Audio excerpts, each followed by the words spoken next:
Hello, everyone, and welcome to today's session, AI Compute Infrastructure Under Siege, Navigating Firmware and Hardware Security Challenges. My name is Melissa Russell, and I'll be the host in the background for you. Before we get started, I just wanted to let you know we are recording today's session, and we will be making a copy of the slides as well as a link to the recording available probably in the next day or so.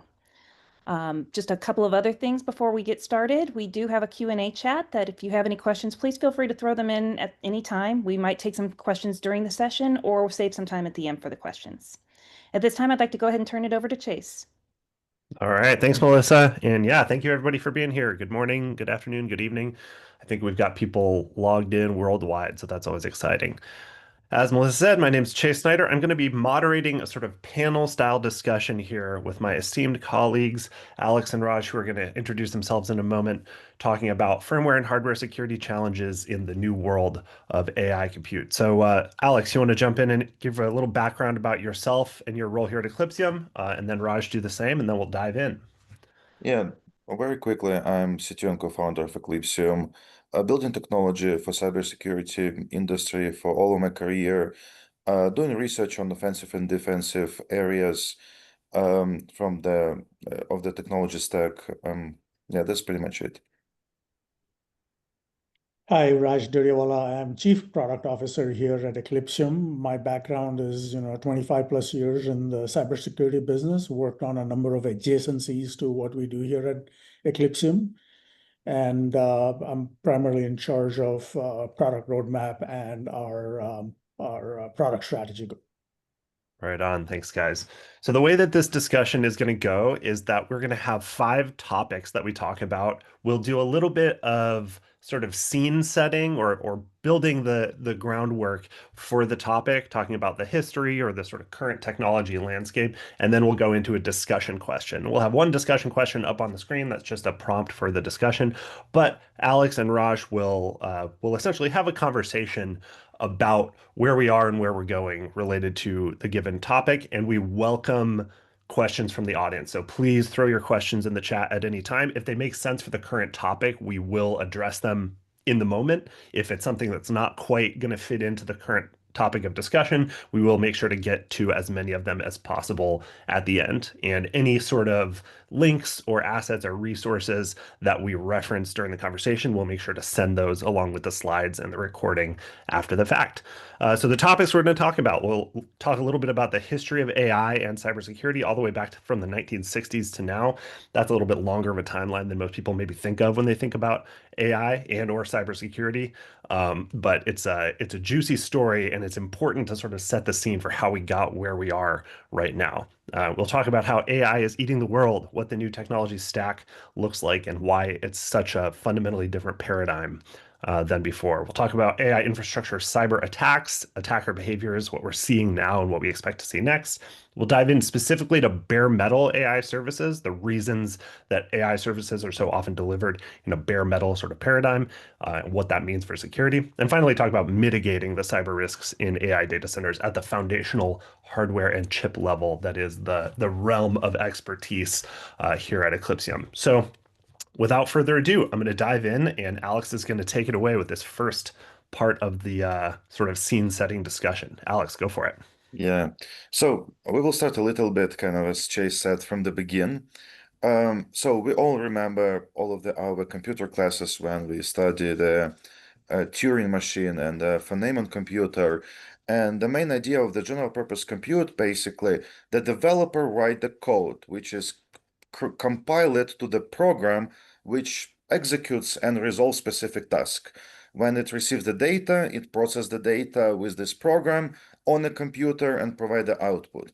So that's a very traditional thing, which we all kind of built with C, C++, and all of the other technology, general purpose compute, x86 hardware, ARM hardware, and so on. So in machine learning, we have actually a slightly different paradigm. So in machine learning, the program which is doing the job is actually generated by the computer. So you have a lot of training data set, the training data set going through that compute and generate the output, which will in the future resolve the practical tasks. In the AI world, we call this program AI model, and we will refer to the rest of this seminar, this as AI model. By the way, when we see the right side of this picture, it's only the training phase. The inference phase, it's exactly the same as the traditional one. So after you have a model, AI model, you can basically run this model on a compute and resolve practical task. Both of this model try to explain the real practical task from the real world. One of them written by human, another one is generated by the data set. That's a fundamental difference. We will see why it is important in a second. So from the attacker perspective, in a traditional stack, we have kind of two ways how the Jason, you can start clicking, yes. Two ways to think about what attacker can do. Attacker can manipulate data like an exploits or phishing attack or whatever in order to change the behavior of the program to compromise the execution flow to get like this all attack flow from remote code execution to local privilege escalation to persistency.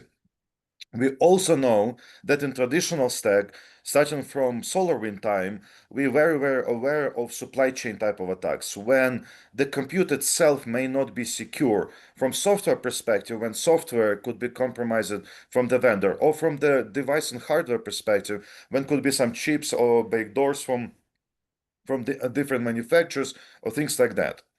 In machine learning, we have the same type of the attacker, but the problem here is that it's the program which is we called AI model is generated.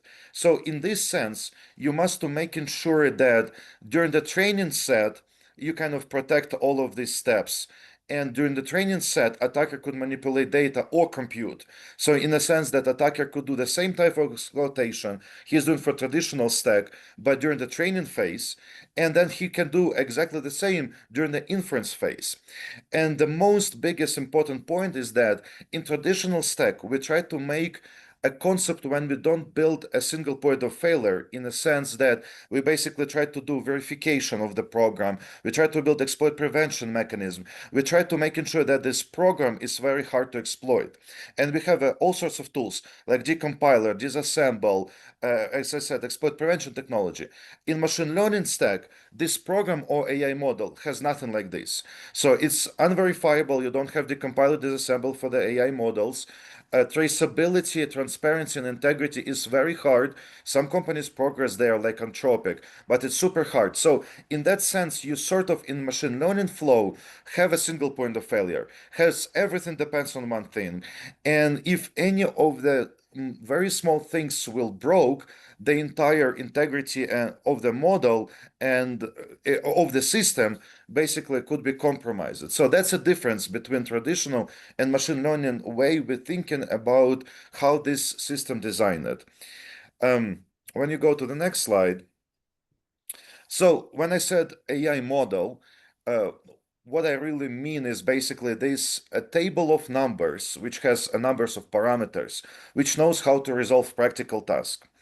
And this type of machine learning mechanisms actually started very early. In 80s, or in 60s, it started as a theoretical science to build the neural networks and one-layer networks and multiple layer neural networks. In 80s, it became some practical use cases, which is a special purpose use cases. So it's not a general purpose use case like a text or video or audio. It's like a very special type of things like scanning a check in ATM machine, things like that. And then in 80s, kind of we already understood what kind of problems we get. And we create a lot of interesting concepts like backpropagation and convolutional networks and things like that. But it was very clear that we kind of hitting the wall. And we was kind of hitting the wall for quite a long time. I think the next big thing which happened is 2012, AlexNet, when the first general purpose task became to resolve with the image recognition. And that was just a deep network, like multi-layer neural network with the backport propagation. But that was basically a very good indication that this type of mechanisms can be super practical. But there was still a big lack um, on understanding how to build memory and how to build a huge context of dependent data. This is where things comes to 2017. when the paper attention what you need showed up, which demonstrates sort of the way how you can basically create a memory which have all dependency with the context of the input data. That actually boomed out the machine learning, which was combination of attention plus neural networks, which is conformed to transformers, encoder decoders, and become a hugely popular starting from GPT-2, then GPT-3, and all of this what we see in the last 3 years. But it starts in 2017. Why we're saying so long description about this, the complexity of the model grow all of this time. So now we're talking about hundreds of billion parameters in a model, trillions parameters in a model. We're talking about like what should be, it should be like a float pointer 8, or like integer or some other type of parameters within this model. So it's become hugely complex, which require a completely different software and hardware stack to manage that securely and just for performance. All right, that was an awesome speed run of the history of AI, Alex. Thank you. I So don't know let me, anyone else who could deliver that like that. So here we've arrived at our first discussion question. Again, I want to remind the audience, please dive in and ask your own questions here. This is just to sort of kick us off. But why is AI cybersecurity different from traditional cybersecurity? Given the structural differences in how the whole workflow and the chain works, what's different? Raj, you want to start off on this one? sure. Let me chime in here, right? So Alex talked about the traditional programming or compute environment, etc. And basically, we understand the kinds of attack vectors that occur over there. MITRE framework is a list of those already, right? If you look at any sort of traditional cybersecurity approach, you're looking at behaviors at the OS or the API level of privilege escalation or lateral movement, etc. How do you put those into perspective for a program that is generated and that's running, that's doing inferencing? So both the training side of it as well as from the inferencing and reasoning side of it, yeah, those things can still be looked at or observed, but how do you kind of assess that something malicious, that there is a program that's misbehaving, or there is a rogue program that got injected into that space, etc. So really, the way you look at cybersecurity for AI and the AI stack is going to be quite a bit different, right? And it's going to be, of course, you want to look at the model and the inferencing level. Obviously, there's been a lot of discussion around changing model weights and so on that could impact the response to any given prompt. But then at the other end is really at the firmware and the hardware on which the AI programs are executing. So at least those are the two areas that we believe are the interesting places to look at for cybersecurity issues. Just to add in a little bit, so from the supply chain point of view, we also see the changes. So you need to account how does your AI form in, where do you get these models, how do you verify these models, how these models coexist with software and hardware. And let's remember very clearly, these models is a new guy in a town, and this guy is black box. So we know very little about this guy. He basically almost unknown to us, but he's super powerful. So then we need to understand how our legacy town, legacy technology will account this new player who basically could bring a bunch of new risks, which we will study through this seminar and hopefully in the next 10 years as a cybersecurity industry. Yeah, fundamental changes in how things work. So that's a great segue into our next sort of topic, which is that AI takes a lot of hardware. When you talk about that workflow of data gathering, preparing the data, training, tuning, inference, more tuning, all of that stuff involves a whole bunch of different components that exist in these massive exaflop clusters that NVIDIA and the other big AI hardware manufacturers are putting out that contain a bunch of both new and legacy components, essentially, that the end user, the cloud provider, whoever it is that's buying this AI hardware doesn't necessarily have total visibility and control into. So we've been talking about transparency, the ability to look in and see what's going on inside any given step or inside of any component. And when the chips, the GPU servers have, they have network cards. They might have a smart NIC that has its own whole version of Linux running on it. They have baseboard management controllers, which offer this remote management capability that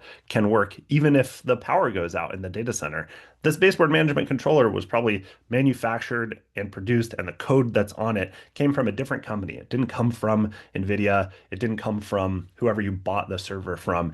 There's this complex supply chain, hundreds of different manufacturers and factories and coders all over the world that come together to produce this AI hardware. And when you're using that to gather and process this data in a way that fundamentally lacks transparency, the potential for accidentally or intentionally introducing flaws into the data or into the process so that you might poison the model, poison the training data, or influence the outputs of an inference process. All of this hardware that's involved that is not strictly under the control of the end user that's actually using this for AI workloads introduces a lot of risk in that way. And so a foundational sort of thing that we're talking about here is that legacy risks have not gone away in the new AI paradigm, but they have become a lot harder to investigate and look at. All the same risks, all the same hardware is still here, and all the same vulnerabilities and all of this stuff is still here, but it's harder and harder to audit, harder to discover whether your data has been poisoned, whether something's been tampered with in the sort of new AI paradigm. So, A couple points on yeah, this yeah, one. dive in. So, coming back to the concept of single point of failure. So again, the model, we cannot really disassemble, decompile the model to understand if it basically has all of the right parameters as we're supposed to. So any given hardware components which is touching the processing, transferring the data, it can basically manipulate the result of the model. So that's kind of, again, a difference that you must trust all of this hardware simultaneously all time during the entire process you're using AI. So that's kind of the difference and what we need to remember when we're thinking about AI workload and how does we generate and use the models. Another interesting thing is you mentioned network card. We studied recent network card. Actually, network card by itself has BMC as well. So there's like things going on very interestingly on the hardware space. And I'm a big fan of hardware. I would call myself kind of hardware firmware guy based on my area of interest. And I see kind of a renaissance of the hardware in the last couple years, which is what does it mean is that I'm monitoring about 30 different startups and small companies who's producing new type of hardware, which we didn't see before. And all of them kind of was motivated to address AI need. We're talking about companies like Grok, Sampanova, and Celebras, who is building AI accelerators. You will hear about them as AI ASICs or AI special hardware. We will talk a little bit later about them. We're talking about like new type of hardware, which is like got also a new wave of interesting pushes from the industry, like photonic computing and things like that. So very exciting time today to see how the new generation of hardware emerging, and all of them is trying to address AI, and all of them must be basically put with assumption of cyber, or cyber is one of that parameter and equation to make the system secure. Yeah, 100%. That's a great segue into this concept that AI is eating the world. I think it was in 2011 when Mark Andreessen wrote that software is eating the world. This Mark Andreessen invented one of the first widely used web browsers, Mosaic. I think he founded Netscape. He's a huge tech guru, and now he is part of Andreessen Horowitz, founding member of Andreessen Horowitz. And he wrote that software is eating the world. And what he meant by that in the essay that he wrote is that many businesses that formerly would operate more in, I don't know, meat space, sort of real world delivery model, had shifted towards building their products as software and delivering them as online services. A great example would be Netflix, that used to ship DVDs and then they switched over to streaming. So stuff that used to be kind of in the world of atoms switched over to being in the world of bits. And now we're seeing another wave of changing where AI is eating the world, and things that used to be just the kind of software, the sort of traditional workflow that Alex described up front, are having AI baked into their very foundations of them, so that critical decisions and business logic and critical stuff is happening in these businesses is being driven by AI, being driven by LLMs in a way that reduces their transparency and reduces the sort of auditability of it. And as that happens, the importance of transparency and integrity, I mean, transparency and integrity have always been super critical as software has eaten the world, even more so now and even more difficult now that AI is becoming deeply integrated into the stack for essentially every major global industry and is becoming treated as critical infrastructure in a sort of geopolitical sense as well. We've got two questions coming in from the audience so far. I'm just going to throw one in here now. Is there a maturity curve for firmware and chips where younger technologies and like GPU and TPU are maybe less mature and more vulnerable than a traditional CPU? Or does time not play a part? So are these new hardwares that you're talking about, Alex, are they Yes. behind on the security curve? Yeah, we will explain about this in this seminar. So stay focused for a little bit longer, maybe another 10 minutes, and you will get all answers about this. The short version of this, we have shift in paradigm about the new hardware, and this require to redesign a security concept as well. So in a other language, yeah, they need to adapt the new things uh, against the new challenges they got, but they shouldn't lose the old protection from the old workload we have. But we will touch this in a couple more seconds. Yeah, absolutely.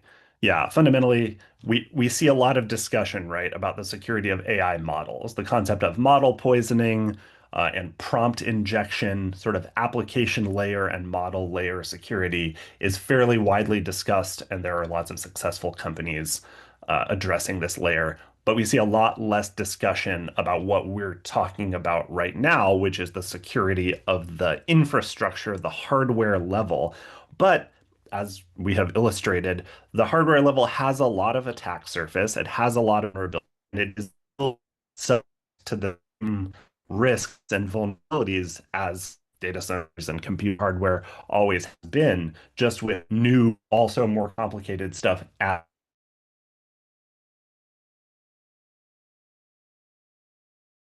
structure and sort of the competitive stage for geopolitical dominance. I think we're going to start to see cybersecurity events occur that draw the spotlight onto the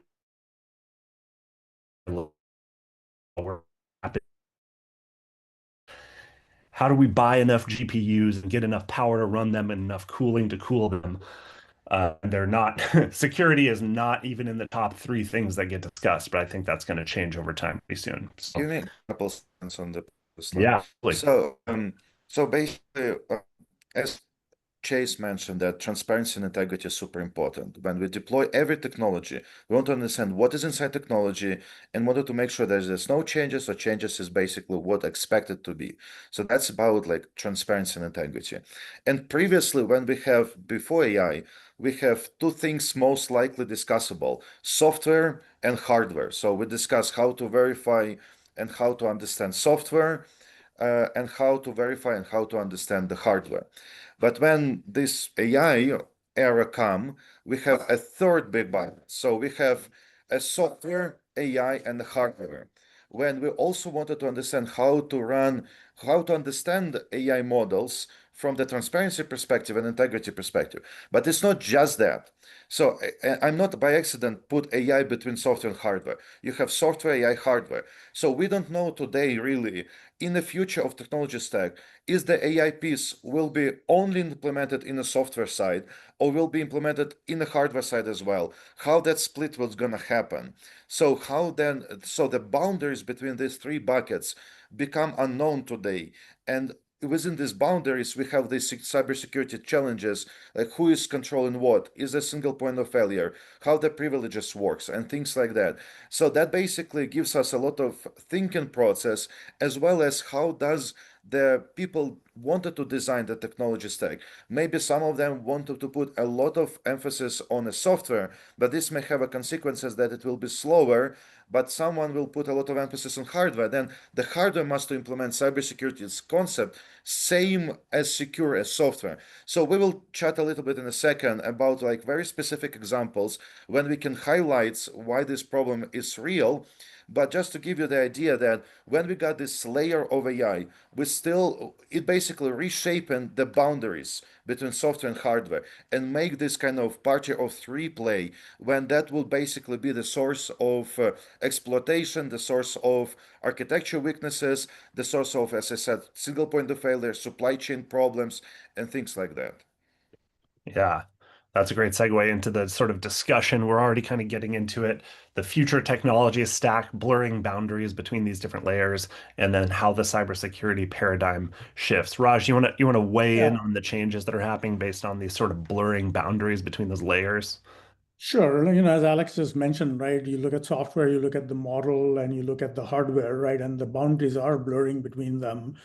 And how do you actually verify the integrity of the AI model, right? Of course, there are ways to do that, and don't get us wrong, right? There are many companies that are now cybersecurity companies that are now looking at the AI models, the inferencing and that aspect, sort of the application of AI aspect, agentic AI, so on, and where can you inject cybersecurity controls within that? So, but again, that's very much at its infancy, right? We know that AI the models are continuously improving and expanding and growing. Our behaviors are, we ask AI of something, it gives us a response, we challenge it with a harder question potentially. And all of that is used, or most of those prompts are used to retrain and make the AI better. So it always wants to be one up on you. So it is, in a sense, sort of a non-deterministic or evolving system. The only deterministic part in the stack is really the hardware. And we also know that hardware has been a target of attacks. Like there's a question about what can nation states gain from attacking AI systems, right? We know Salt Typhoon recently that basically had some was cybersecurity issues at the hardware level, in the telecom switches and other such infrastructure, right? Critical infrastructure for telecommunications. So hardware is not necessarily out of scope here from a cybersecurity perspective and from what the attackers are targeting. And their targets are really for disruption, like in the telecommunication, data exfiltration, get recordings of some important people in the world, or simply, in the case of AI, have a societal impact. If AI systems go down or are not giving you the right answers, our trust will reduce. Perhaps we'll be even more cautious on how we use them and basically slow down the evolution of these models and the applications that are built on these models. So those are the things that we look at from a security perspective of how do we protect these systems. So again, the paradigm is shifting. We're looking at these systems a little more differently. Hardware certainly, and the firmware that runs on it, a little more deterministic, also has vulnerabilities. Can we look at that and help us secure the stack that's running on top of the hardware? Maybe Right I on. will add. I'll make Maybe. one other comment. Just like I think, like the other thing here, we keep talking about bare metals and so on, right? There are no virtualized environments here. This because of the horsepower that's needed to run, training and inferencing and so on. We know that there already are methods in practice today that without intervention will know a malicious VM, shut it down, either migrate or move the workload to a new VM, start it up, and you can continue operations to a large extent, right? I mean, of course, it has an impact, but the way that it occurs today is a known art. We know how to deal with that. There is no such thing possible. If something bad happens to any of these models, and recognize that these AI servers also are connected into a cluster. So it makes the problem of tracking software attacks even harder when you're across a cluster of compute nodes that are basically doing the training or the inferencing. Maybe an additional point here would be from both sides, from the attacker side and defender side. We're switching the knowledge, we're adding the knowledge we need to have. For example, an APT group previously would have to take care of remote code execution, local privilege escalation and persistency, or this attack kill chain steps, which is like in Mitra, and everyone is basically have this knowledge about. But now during these steps, you need to have this AI piece, which actually makes your hardware piece a bigger from the knowledge gathering and attack perspective, as well as software piece bigger from the knowledge gathering and attack perspective. So then it basically makes a little bit more work from the APT point of view, but also it makes a higher stake as well. So then when they kind of incorporate these pieces to the attack can basically go. Imagine in the future you have solar panels farm of thousands of them, and ransomware will be targeting that infrastructure. Or imagine the automotive robots, self-driving robots, and robots which is doing the manufacturing production can also be targeted from APT point of view and from the ransomware point of view. So that basically gives us an additional area we need to account, and that area is actually influencing other aspects like hardware and software. Yeah, the risk surface, the attack surface goes deep. Uh, so that's a great segue into talking about some actual specific examples of cyber attacks or vulnerabilities that have happened that affected various parts of the generative AI stack. So here we're showing vulnerabilities in libraries and in open source sort of tools that are being used to build out AI tools. So PyTorch, very popular tool that people use to build out AI. And then over here, I want to call out here this vulnerability. Looks like it was a Talos discovery that is a heap-based buffer overflow vulnerability. If you are in the cybersecurity world, you might note that buffer overflows have been around for a super long time, and the fact that that type of thing can affect AI stuff just as easily as it can affect any of your sort of more legacy computing stuff. A huge part of the discussion here is that all of the same legacy sort of foundational vulnerabilities that potentially affect your traditional compute stack are also still applicable to AI, just more complicated to investigate, discover, detect. As we move forward, we see, okay, malicious AI models. We talked about sort of moving down the stack. Hugging Face is a place where people can host and share all kinds of open source models. And it turns out that any kind of a marketplace like that you have is going to have some malicious or intentionally vulnerable content uploaded onto it. Some percentage of all Chrome extensions are actually malicious. Some percentage of models uploaded to Hugging Face are going to be malicious. And cyber criminals have already been building and selling tools intended on maintaining persistence and obfuscating attacker presence inside of AI-specific hardware like AMD and NVIDIA GPUs. And then here we're referencing some baseboard management controller vulnerabilities. So the BMC is a long-standing sort of legacy type of a component that is still absolutely present in every AI data center and server rack that offers an incredible amount of access and persistence to an attacker that compromises it. We just saw for the first time ever a BMC vulnerability get added to CISA's catalog of known exploited vulnerabilities. That was a uh, vulnerability that was discovered by Eclipsium, went through proper disclosure. We published about it, and then it eventually got added to CISA's known exploited vulnerabilities catalog. And that sort of is one data point that represents a broader trend that these deep hardware level components are being targeted more and more as security solutions that target sort of user land, user OS, application layer get better and better, and like identity protection stuff gets better and better. Attackers are moving down the stack into this vulnerable hardware where the security transparency is a lot less, the ability to instrument those things with security solutions it's much more challenging. There's a lot less available. It hasn't just been an area of focus. So that's the new low-hanging fruit for attackers. And just recently, we saw in the news a example of what can happen when AI hardware gets targeted or compromised. So this GPU hammer attack, it's a variant of the long known about row hammer exploit, which targets a hardware level vulnerability in the physical behavior of DRAM memory. And it would allow a malicious GPU user to tamper with other users' data, essentially by using the physical behavior of DRAM to cause bit flips in the memory that would what they said about this in this publication was that it could potentially degrade AI model accuracy from 80% to 1%. So if you are using AI models to make business critical decisions or, as part of your like nation state defensive operations, and you have a model accuracy degradation from 80% to 1%, you might start noticing noticing some behaviors that you don't want out of your AI that you would have a serious challenge in tracing.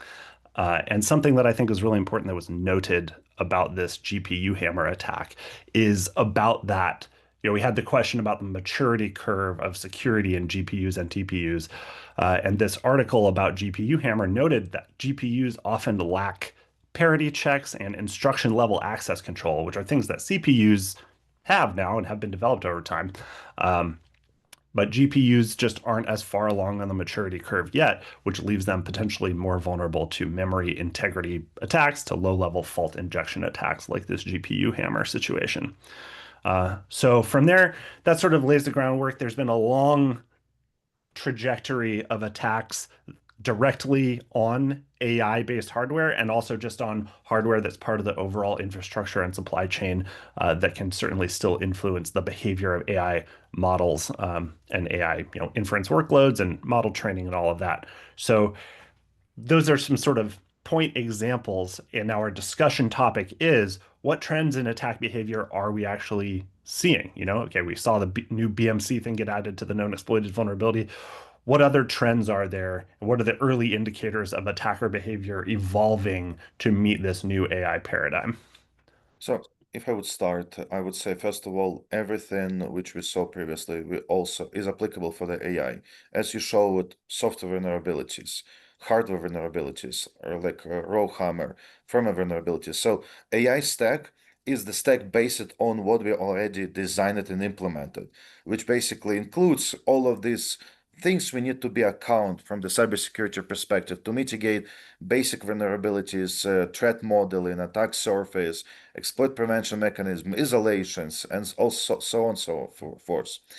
On the top of that, as we're discussing today, AI bring a new concept, which is also need to be secured. So on the top of everything you've done previously, you need to do a little bit more to making sure that you don't introduce a single point of failure. You have the compensation control mechanism, you have recovery mechanisms, you have all sorts of different things which is need to be accounted to the AI flow. One of the big challenges there is multi-tenancy and hardware use and hardware utilization. So AI requiring all hardware. So AI basically eats all hardware you can give it to, and then all latencies and everything. So you try to minimize your software stack, your latency to the point when you start more and more utilizing hardware directly, which makes it harder to build multi-tenant environment, to build an environment when you can basically use the hardware for one use case and then later you would use it for different use case. They have different security requirements. How can you make sure that the hardware after in the second use case was cleaned up completely from the first use case? So then we kind of get the new challenges related to how the AI change the stack and what is the need from the AI from the user. So all of us wanted to just go to ChatGPT and very fast answer the query, but we don't know, is this GPU responding to only queries which came from United States, or the same GPU was responding for query from different country, different geolocations, how this will affect the software stack, and what will be the probabilities then attacker can basically manipulate your answer based on someone else's input a second ago.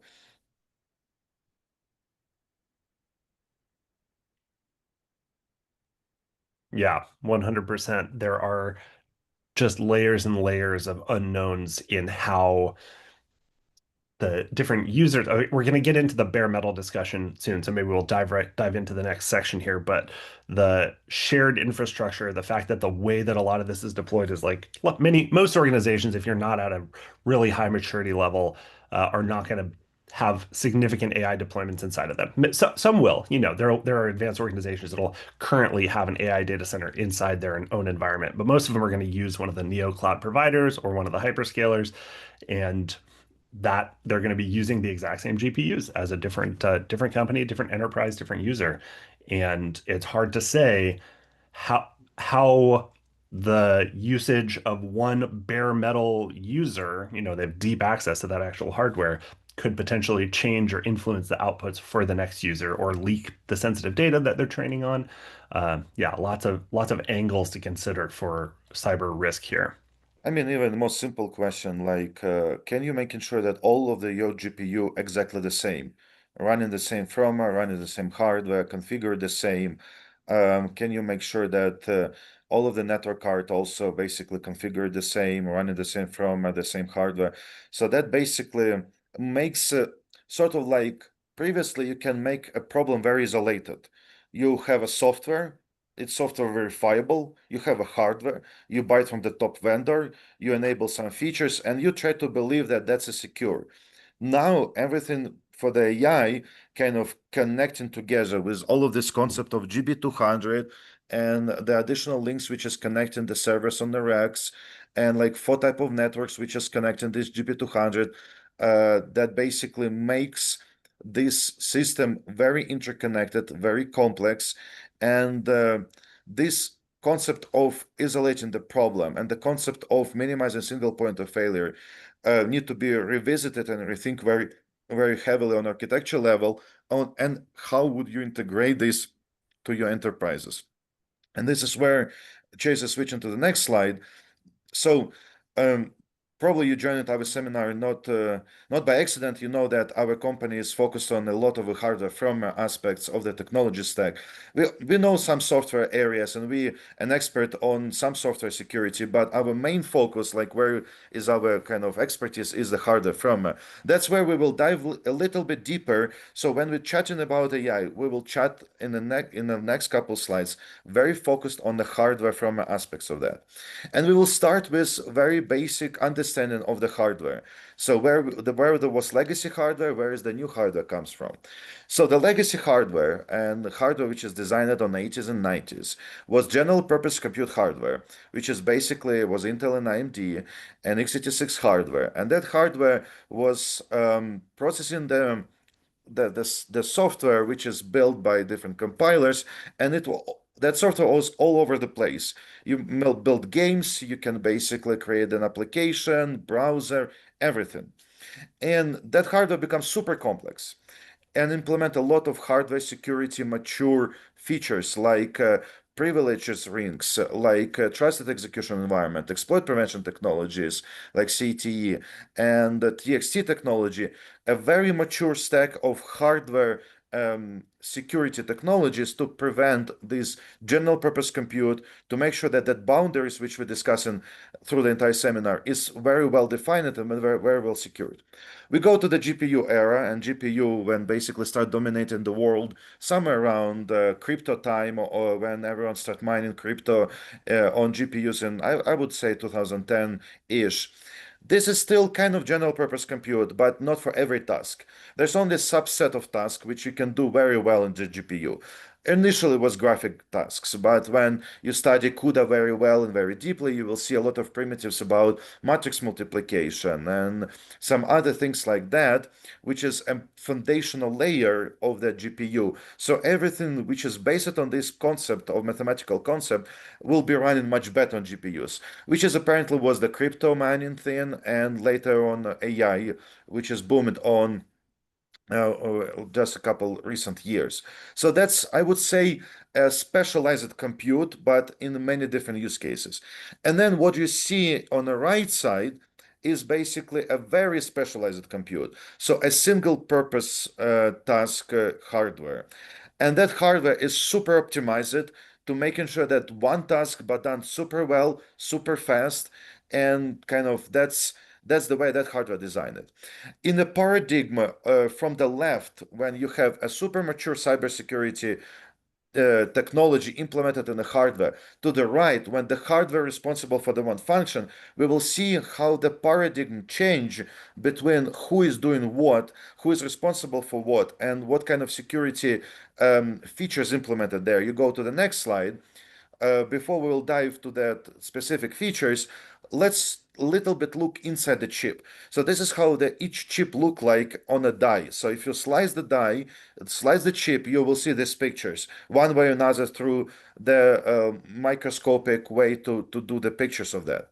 So if you see again on the left side, you will see Intel type of chip has this big area of system engine.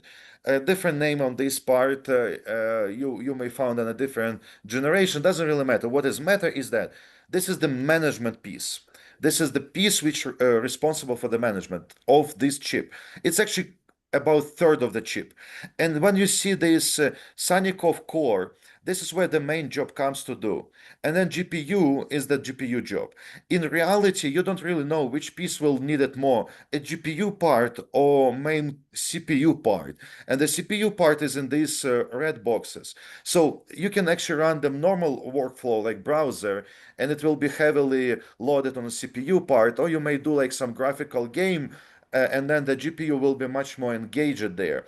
But one way or another, these pieces also split in the chip and implements it separately.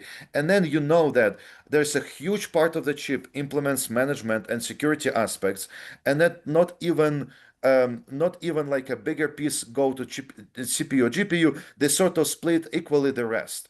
Then you looking on the central, on the GPU side, you see a little bit better concentration on the same units. You see that it's split by four blocks, each blocks split by 9 units. So that basically represents slightly more kind of, you know that it's doing almost the same job.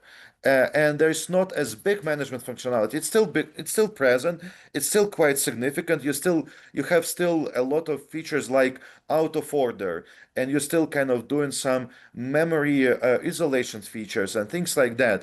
But it's less than in the general purpose compute like Intel. It's less than that. When in Intel you have 33%, probably here you come down to, I don't know, maybe 10%. It's like, it's a guess. So I don't really know what is percentage, but what I do know is that it's a smaller and it's more specialized compute. And what I do know as well is that when you go to very special compute part like Grok and Samba Nova, they implement a very interesting concept of streaming execution, which is like not really related to security, although it's kind of related because software controlling hardware very precisely. So in the first two buckets, software only can request a job from the hardware. In the third bucket, software fully controlling the hardware and execution flow. But that's not the only change. Another change is that the management piece of this box is much smaller. So it's 3 to 4%. It's how much space you use to implement management functionality on this area. And because of that, you can imagine in 3 to 4 percentage, you cannot implement like trusted execution environment and privileges rings feature and features like encryption of the data inside the chip and things like that. It's very tiny and implement extremely minimum to run performance super fast on this bitstream execution flow. Going to the next slide, when we dive in a little bit deeper, what we can learn here, and I will go from the hardware to the management piece. So as I said, on the hardware side, Intel and AMD, first the central box and the left box, has a lot of concepts like microcode, speculative execution, out of order execution, trusted execution environment, privileges strings, and so on, because they kind of general purpose. Although GPU has a special purpose, not every single task you will do in GPU. In a new type of hardware, you have a fully software controlled hardware when every single things which is going on in hardware will be controlled by software. What does it mean is that there's no boundaries between software and hardware. There's no privileges there. There's no trusted execution environment. There is no encryption within the chip. Nothing like this going on. So meaning that you must secure your software as well as your hardware when you're running this flow. So and then basically they all tie together. Again, remember that concept, there is a blurry piece between the boundaries. That's where the blurring happen on. That's the way it implements. And then you see the software side basically also quite complex. So in the legacy part, you got CUDA, you got kernels, you got drivers, you got firmware. In a new one, you kind of got the same, but they also kind of almost mix it in the same paradigm of this bitstream execution flow. Then you got a core execution. Core execution is the hardware, so you need to secure that. And the most important piece, you enable all of this great stuff with the management. You still need storage, you still need memory, you still need transfer data through the network, you still need management functionality, remote configuration of this hardware. This management piece is all of that legacy commodity hardware you're bringing in with you in order to enable this new workflow running with. So then when you're thinking about the AI stack, you need to kind of think about these layers and securing it from top to the bottom of it. And this should give the answer on the question of like how does the new hardware mature compared to old hardware. First of all, it different hardware requiring different paradigms. It can be secure, but that need to be work done in order to making sure all of this concept are implemented with according to transparency and integrity principle and single point of failure principles.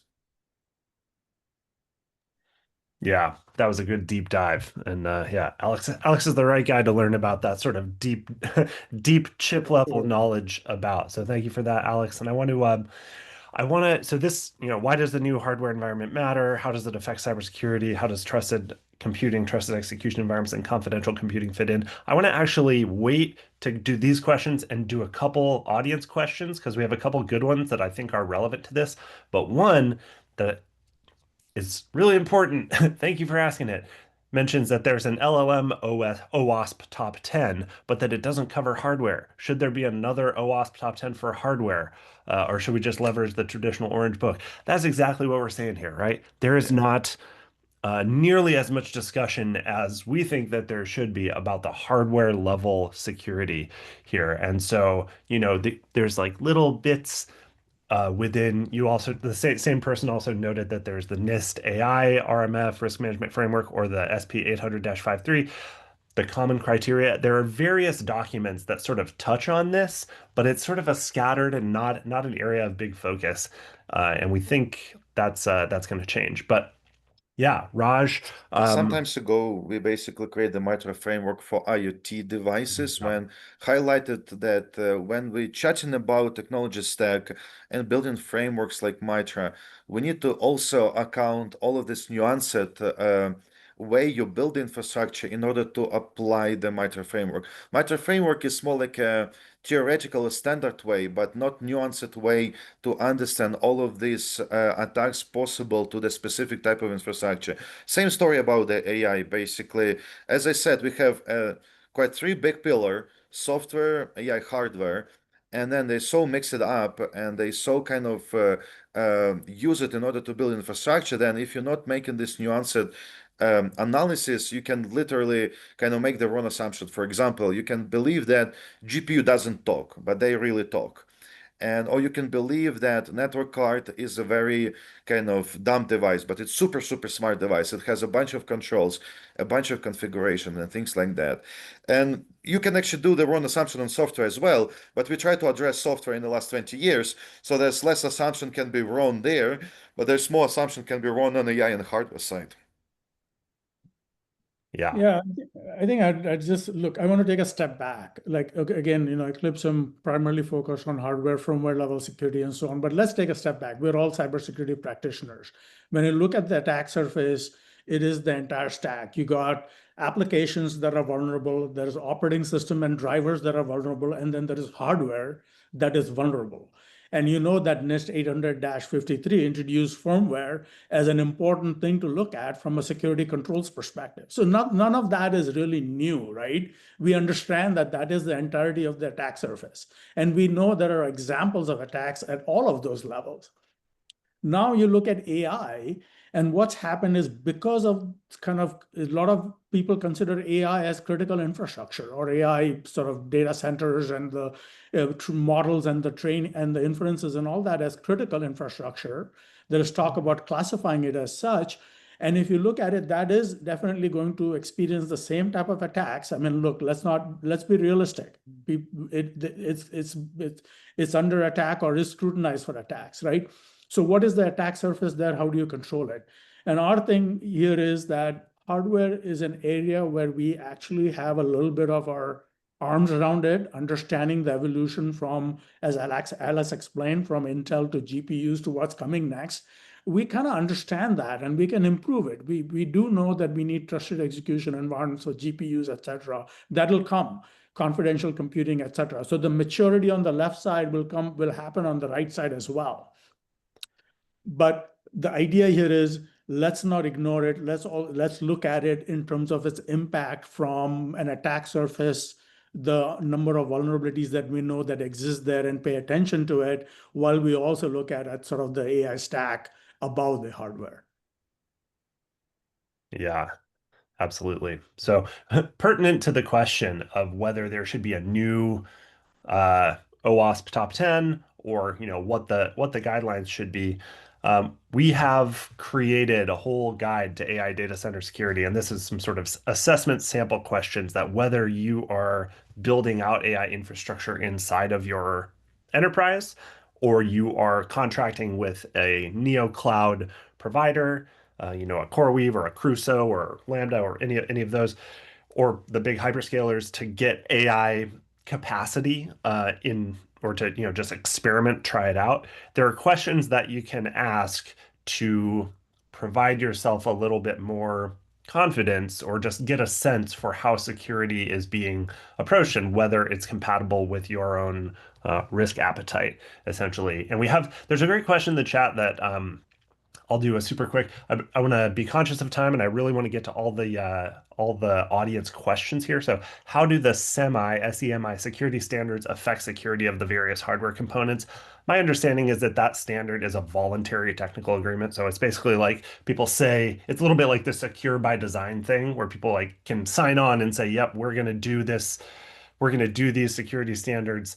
If they actually do it, that's awesome. But as we see in many cybersecurity requirements, unless something has real teeth or enforcement, it may or may not actually impact your security posture that much. And I personally do not really know what actual impact the semi standards are having. I don't know, Raj or Alex, if you do. I think you covered it, yeah.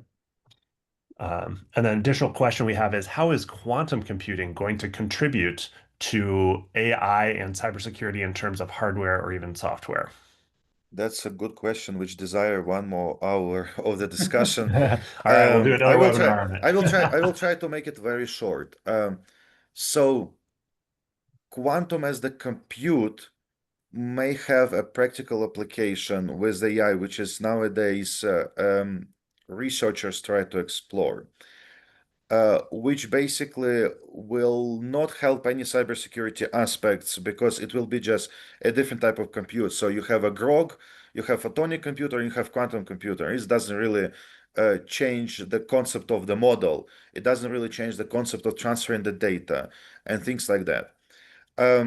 Quantum has some effects which may create the transfer of the data much more secure. That's where the quantum computing could help on the transferring the data aspects, make it more secure. My point of view on quantum is it's very specialized on certain area, and it's far away to be understand on a general purpose usage of quantum computer. That's where the limitation is. So in a sense that in a quantum computer, you will still have to have BMC to manage that quantum computer.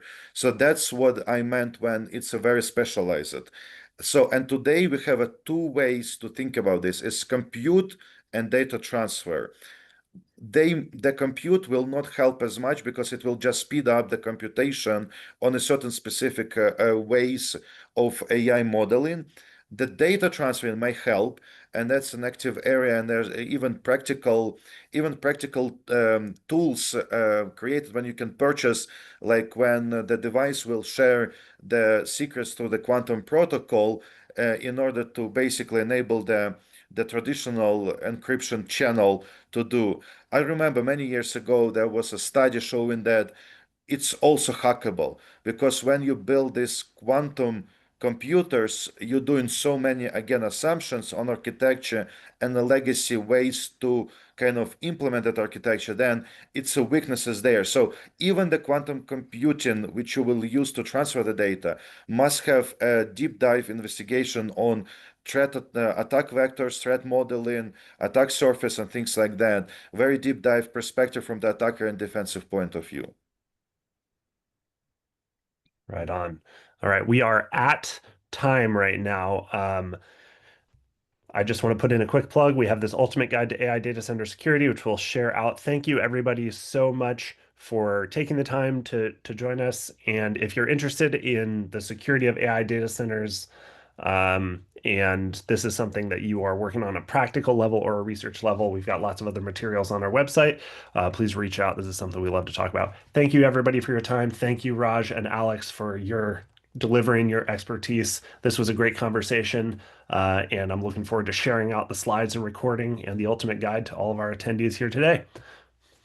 Thank you. Thanks, everybody. Bye.